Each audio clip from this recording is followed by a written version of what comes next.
नमस्कार साथियों, स्वागत है आप सभी का सिविल स्टाफ हिमाचल में। तो आज की जो क्लास होने वाली है इसमें हम चर्चा करेंगे एचपी पुलिस कांस्टेबल की।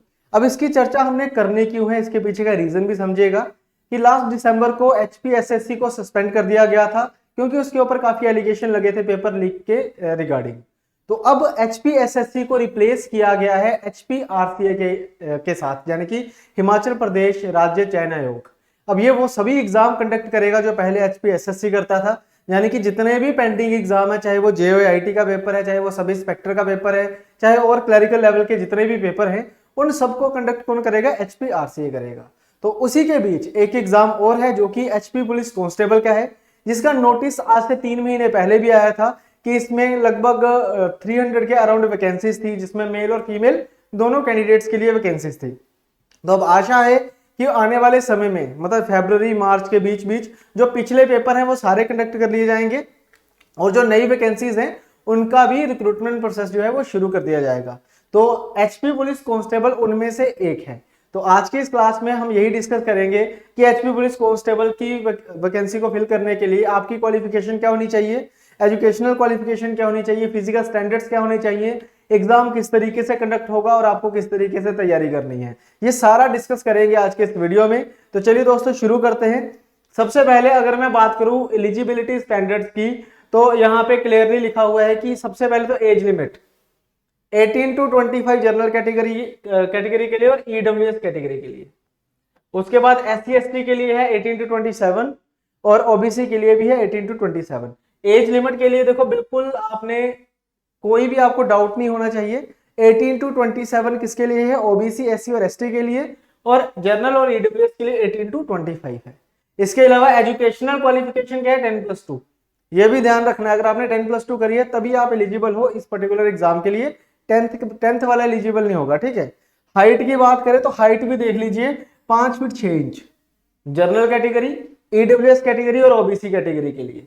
अगर आप एससी या एसटी कैटेगरी से बिलोंग करते हो तो 5 फीट 4 इंच, 5 फीट 4 इंच। ऐसे ही फीमेल कैंडिडेट्स की बात करें तो 5 फीट 2 इंच रहेगी जनरल, ईडब्ल्यूएस और ओबीसी के लिए, और एससी एसटी के लिए 5 फीट। तो ये हमारे पास क्राइटेरिया है हमारा नॉर्मली जो हमें पता होना चाहिए, एजुकेशनल क्वालिफिकेशन, एज लिमिट और हाइट, ठीक है। उसके बाद ये जो चेस्ट है ये मेल कैंडिडेट्स के लिए है 31x32 बताई गई है, और एससी एसटी के लिए 29x30 है। ये चेस्ट मेजरमेंट्स हैं, ठीक है। तो ये बेसिक हमारे पास बेसिक रिक्वायरमेंट है अगर आप एचपी पुलिस कांस्टेबल में भर्ती होना चाहते हैं। तो नेक्स्ट अगर हम देखें यहाँ पे कि कुछ मार्क्स वगैरह अलॉट किए गए हैं कि अगर मान लो किसी की हाइट ज्यादा है, जैसे मिनिमम हाइट तो 5 फीट 6 इंचीज है, अगर मान लो कोई 6 फीट का है तो उसको एक्स्ट्रा मार्क्स दिए जाएंगे इसके ऊपर, ठीक है। जैसे यहाँ पे मेंशन्ड है पूरा कि अगर आपकी हाइट 5'11" से ज्यादा है तो उस केस में आपको 5 नंबर मिलेंगे। 5 जो है वो मैक्सिमम मार्क्स है। अगर आपकी हाइट 5'10" या 5'11" है तो उस केस में आपको कितने मिलेंगे? 4 नंबर मिलेंगे। अगर आपकी हाइट 5'9" से लेके 5'10" तक है तो नंबर मिलेंगे 3। अगर आपकी हाइट है 5'8" से 5'9" तक तो 2 नंबर मिल जाएंगे। अगर आपकी जो हाइट है वो लेस देन 5'7" है, लेस देन 5'7" है तो उस केस में आपको कोई नंबर भी नहीं मिलेगा। तो इस तरीके से आपका रहेगा। ये जो मार्क्स है 5 मार्क्स होंगे, आपकी जो मेरिट होती है वो 100 मार्क्स की होती है, उसमें से 5 नंबर जो है वो आपके हाइट्स के ऊपर है, तो हाइट के अकॉर्डिंगली आपको मार्क्स मिलेंगे। नेक्स्ट अगर हम यहाँ पे देखें तो आपका जो फिजिकल टेस्ट होगा, फिजिकल एफिशिएंसी टेस्ट जो होगा, उसमें 1500 मीटर की रेस होगी मेल कैंडिडेट्स के लिए और 800 मीटर की रेस होगी फीमेल कैंडिडेट्स के लिए। जो मेल कैंडिडेट है उनको मिलेंगे 6.5 मिनट एक अटेम्प्ट, 6.5 मिनट मिलेंगे, और 6.5 मिनट में आपको 1500 मीटर की दौड़ कवर करनी है। ऐसे ही अगर हम बात करें फीमेल कैंडिडेट के लिए तो 4 मिनट और 15 सेकंड का समय मिलता है इनको 800 मीटर की रेस को करने के लिए, और सिर्फ एक चांस मिलेगा, ठीक है। उसके बाद हाई जंप होता है, एक हाई जंप है ना, 1.25 मीटर का, 1.25 मीटर का जो जंप होगा, 3 चांस मिलेंगे। 3 में से किसी एक चांस में आपका ये क्वालिफाई होना चाहिए। फीमेल कैंडिडेट्स के लिए 1 मीटर का रहता है, इनको भी 3 चांस दिए जाएंगे, तीनों में से किसी एक में आपका क्लियर होना चाहिए। देन अगर हम बात करें लॉन्ग जंप की, यानी कि ब्रॉड जंप जो होता है, लॉन्ग जंप लंबा वाला जंप होता है जो, ठीक है, लंबी छलांग, उसमें 4 मीटर की होगी। इसके लिए भी 3 चांस मिलेंगे, मेल कैंडिडेट्स को भी और फीमेल कैंडिडेट्स को भी। फीमेल कैंडिडेट्स के लिए 3 मीटर का रहता है ये प्रॉपर, क्लियर। नेक्स्ट अगर हम देखें यहाँ पे फिजिकल एफिशिएंसी टेस्ट होता है क्वालिफाइंग, इसको बस आपने क्वालिफाई करना है, दौड़ निकालनी है, हाई जंप लॉन्ग जंप मारना है बस। उसके बाद मेन जो मेरिट वाला काम होता है वो करता है आपका एग्जाम, जो कि 80 नंबर का होगा। टोटल 80 नंबर का पेपर आएगा, 80 सवाल आएंगे, जिसमें से 16 सवाल आएंगे इंग्लिश के, 16 ही आएंगे हिंदी के, जनरल अवेयरनेस के 16 सवाल, मैथ के 8 सवाल आएंगे और साइंस के भी 8 क्वेश्चन रहेंगे, रीजनिंग के 16 सवाल रहेंगे। ठीक है, तो इस तरीके से टोटल 80 क्वेश्चन बनेंगे 80 नंबरों के, 80 क्वेश्चन 80 मार्क्स। और 5 नंबर थे आपके रेस वाले, अगर आपको ध्यान हो तो, सॉरी 5 नंबर थे आपके हाइट वाले, 5 नंबर हाइट के, 80 नंबर होंगे ये आपके एग्जाम के। और उसके बाद जो 15 मार्क्स होते हैं वो होंगे आपके इवेल्युएशन ऑफ सर्टिफिकेट्स, जो आपके सर्टिफिकेट्स होंगे उनके भी 15 मार्क्स इसमें जुड़ते हैं, और टोटल 100 मार्क्स का आपका मेरिट बनेगा। ठीक है, तो अगर आप ध्यान से देखोगे तो इसमें जो सबसे ज्यादा वेटेज है वो किसकी है, आपकी रिटन एग्जाम की। क्योंकि देखो इन दोनों का आप कुछ नहीं कर सकते, हाइट का आप कुछ नहीं कर सकते, जितनी आपकी हाइट है वो स्टैंडर्ड रहेगी, वो आगे पीछे नहीं हो सकती, इसको आप इंप्रूव नहीं कर सकते हो। जो आपके सर्टिफिकेट्स है उनको आप इंप्रूव नहीं कर सकते हैं, लेकिन क्या चीज इंप्रूव हो सकती है, वो है आपका रिटन टेस्ट। अगर आप अच्छे से तैयारी करोगे तो मेरिट में आने के चांसेस आपके ज्यादा हो जाएंगे। और वैसे भी 80 मार्क्स जो है वो सिर्फ और सिर्फ किसके हैं, आपके रिटन टेस्ट के हैं। ठीक है ना, तो रिटन टेस्ट की आपने तैयारी करनी है, तो उसका सिलेबस में मैं आपको बता देता हूं, इस तरीके से है। ये ऑफिशियल नोटिफिकेशन में भी ऐसा ही लिख के आएगा, mathematics and science, English, general awareness, Hindi and reasoning, ये 6 सब्जेक्ट हैं जो टोटल आपसे पूछे जाएंगे। और जनरल अवेयरनेस में आपके पास एचपी जीके भी रहेगी एंड इंडिया जीके भी रहेगी, जो भारत की जीके है, इंडिया जीके है, वो भी इसमें रहने वाली है। ये सारा इसमें होने वाला है। ठीक है, नो डाउट जो हमारा को अपना जो लेवल होता है एग्जाम को बड़ा इजी होता है, बट स्टिल पढ़ना तो आपको सारा ही पड़ेगा, है ना, पढ़ना तो सारा ही पड़ेगा। और जो 80 मार्क्स हैं कोशिश करेंगे ज्यादा से ज्यादा इसमें नंबर लेने के, ज्यादा से ज्यादा नंबर लेंगे ताकि मेरिट में कोई दिक्कत ना हो। क्योंकि कई स्टूडेंट ऐसे होंगे जिनके ये सारी चीजें क्वालिफाई होंगी और फिर भी फाइनल मेरिट में उनका नाम नहीं आएगा। हमेशा ये चीज रहती है। देखो 1 आउट ऑफ 3 सिलेक्ट होता है, जिसने रेस निकाली हुई है, अगर मान लो 3 लोग सिलेक्ट हुए हैं और उसमें से एक मेरिट में आएगा, 2 नहीं आएंगे, तो मेरिट में वो आएगा जिसका स्कोर ज्यादा होगा, इसके मार्क्स ज्यादा होंगे। तो इसीलिए आपने इसके ऊपर फोकस ज्यादा करना है। ठीक है, नेक्स्ट अगर मैं कोर्स की बात करूं, जो हम आपके लिए एक वीडियो कोर्स लेके आए हैं भाई, ये ऑनलाइन कोर्स रहेगा आपका सारा, जिसमें रिकॉर्डेड लेक्चर होने वाले हैं। आप अपनी मर्जी से एक लेक्चर को कितनी भी बार देख सकते हो। अब देखो हर एक स्टूडेंट एक जैसा नहीं होता है, कई स्टूडेंट होते हैं जिनको 2-3 बार पढ़ के समझ आती है कोई चीज, कई स्टूडेंट होते हैं जो पहली बार में कैप्चर कर जाते हैं।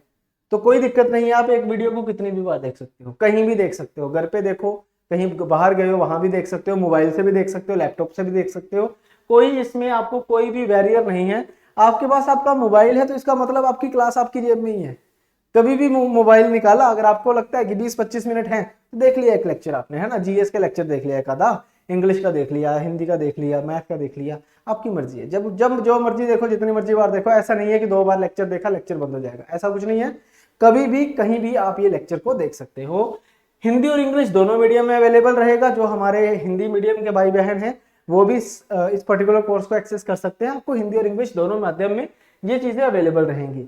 हम सारे सब्जेक्ट कवर करेंगे इसमें, क्योंकि मेरिट में भी आना है ना, तो सारे सब्जेक्ट कवर करने होंगे। और अगर आपको कोई डाउट होता है तो सैटरडे को हमारा डाउट सेशन भी होगा।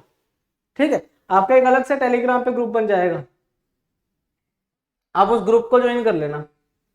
टेलीग्राम पे आपका एक ग्रुप बनेगा, उस ग्रुप को आपको ज्वाइन कर लेना है। अगर आपको कोई डाउट होता है उसमें भी डाल सकते हो, या फिर सैटरडे को जूम के थ्रू लाइव डाउट सेशन होगा। लाइव मतलब मैं खुद आपका डाउट सेशन लूंगा, अगर आपको कोई क्वेरी होगी तो मैं आपका रिजॉल्व करूंगा। मैथ मैं ही पढ़ाता हूँ आपको, सबसे ज्यादा डाउट मैथ में ही होते हैं। स्टिल अगर आपको किसी और चीज में भी डाउट होंगे तो मुझसे पूछ लेना, वो भी आपके कवर हो जाएंगे साथ साथ। ठीक है, चलिए नेक्स्ट अगर हम देखें तो वैलिडिटी तो कोर्स की अनलिमिटेड है, क्योंकि एग्जाम जो है हो सकता है कि मार्च या अप्रैल में एग्जाम आए, उसका पेपर जून जुलाई अगस्त सितंबर में भी कंडक्ट हो, तो 1 साल से ज्यादा भी समय लग जाता है, लग सकता है ना, रेस होगी, सब कुछ होगा, तो 1 साल से ज्यादा समय भी लग सकता है। तो वैलिडिटी की टेंशन मत लीजिए, अनलिमिटेड है। एक बार आप कोर्स को लेते हो तो उसके बाद आपको दोबारा परचेज करने की जरूरत नहीं है। इसी में सारे नोट्स, एमसीक्यू सब कुछ आपको इसी में मिल जाएगा। ठीक है, और इसकी जो फीस है, सबसे कम फीस है इसकी भाई, सबसे कम फीस है 1800 रुपये फीस है इसकी, 1799। और जिस क्वालिटी का हम आपको कंटेंट देंगे वो कंटेंट आपको कहीं नहीं मिलेगा, इस चीज की फुल गारंटी है। आप डेमो लेक्चर्स देखिए एक बार, ठीक है। आप अगर कंपेयर भी कर रहे हो, क्योंकि मैं काफी स्टूडेंट देखता हूँ, कॉल्स आते हैं हमको कि आपका कोर्स महंगा है, दूसरों वाले का सस्ता है। तो मैं उनको यही कहता हूँ कि आप डेमोस देखिए। हमारे पास ऐसे कई स्टूडेंट्स हैं जिन्होंने पहले किसी का कोर्स लिया, बाद में हमारे कोर्स में एनरोल हुए हैं, और वो कहते हैं कि हमें डिस्काउंट दो, हमने पहले भी पैसे दे रखे हैं। तो हम सबको ये चीज डिस्काउंट नहीं दे पाएंगे। तो मैं यही कहूंगा कि आप वाइजली डिसीजन लो। पहले आप सबके डेमो लेक्चर्स देखिए, जो अच्छा लगे उनका ले लो, ठीक है, रिग्रेट नहीं रहेगा बिल्कुल भी। पहले डेमो लेक्चर्स देखिए। ये फीस के चक्कर में ज्वाइन मत करना। ये कभी नहीं सोचना है कि ये जहां फीस कम है यहाँ ज्वाइन कर लो, ऐसा कुछ नहीं है। देखो, चांस एक बार मिलता है हमको जिंदगी में, 2 बार ही चांस देती होती है हमको, है ना। तो आप पहले क्या करिए, पहले सबके डेमो लेक्चर्स देखिए, हमारे भी देखिए, डिस्क्रिप्शन में लिंक होगा। उसके बाद आपने बैच को ज्वाइन करना है। जो क्लियर कट बात है वो है, ठीक है। तो बात सिर्फ पैसों की नहीं है, बात टाइम की भी है। आप मान लो कोई कोर्स लेते हो, आपको पसंद नहीं आया, तो आपने टाइम तो इन्वेस्ट किया ना उसमें, आपने 3-4 महीने भी तो लगाए होंगे। तो वो जो टाइम खराब हुआ है ना, वो नहीं करना बिल्कुल भी। डेमो देखो, अच्छे से समझ आए तो आप कोर्स लीजिए, और उसके बाद तैयारी शुरू करिए। और तैयारी जरूर शुरू करिए, चाहे किसी से भी करिए, लेकिन करना जरूर, ठीक है। क्योंकि इसका पेपर आने वाला है, और जब पेपर आ गया उसके बाद टाइम नहीं मिलेगा तैयारी करने का, वो टाइम फिर रिवीजन का होगा। तो तैयारी अभी से शुरू करनी है आपको, क्लियर। चलिए भाई, तो ये हमारा कोर्स है। इसमें कोई डेट नहीं है, सारा मटेरियल आपको एक साथ मिलेगा, आप अपनी मर्जी से इसको एक्सेस कर सकते हो। अब मान लो अगर आपका अभी इंग्लिश पढ़ने का मन है तो आप इंग्लिश के लेक्चर खोल लो, अगर आपका हिंदी पढ़ने का मन है हिंदी ओपन कर लो, सारे लेक्चर आपको एक साथ मिल जाएंगे, सारे नोट्स आपको एक साथ मिल जाएंगे, ठीक है। स्टिल अगर आपको कोई भी डाउट होता है तो ये हमारा नंबर है जी, 7814622609। इसको सेव कर लो सभी, अभी नोट करो और इसको सेव कर लो। ये हमारा नंबर है, कोई भी डाउट होता है इस नंबर पे आप कर सकते हो, ठीक है। इस बैच को अगर आपने ज्वाइन करना है तो डिस्क्रिप्शन में लिंक है। अगर आपके पास मोबाइल है ना, तो सिविल स्टैफ हिमाचल हमारी एप्लीकेशन है, डाउनलोड कर लो। डाउनलोड करने के बाद एचपी पुलिस कांस्टेबल का वीडियो कोर्स मिलेगा, सर्च का ऑप्शन आएगा, सर्च भी कर सकते हो आप उसको, या फिर आपको वैसे भी मिल जाएगा, थोड़ा सा स्क्रॉल डाउन करोगे तो मिल जाएगा कोर्स। बाकी लिंक है आपका डिस्क्रिप्शन में, डेमो लेक्चर्स भी है, सब कुछ है। देखो, आराम से सेटिस्फाई होने के बाद कोर्स को आप परचेज कर सकते हो। तो इसी क्लास को मैं अभी खत्म करता हूँ, बाकी नेक्स्ट क्लासेस में मिलेंगे। Thank you very much, bye bye.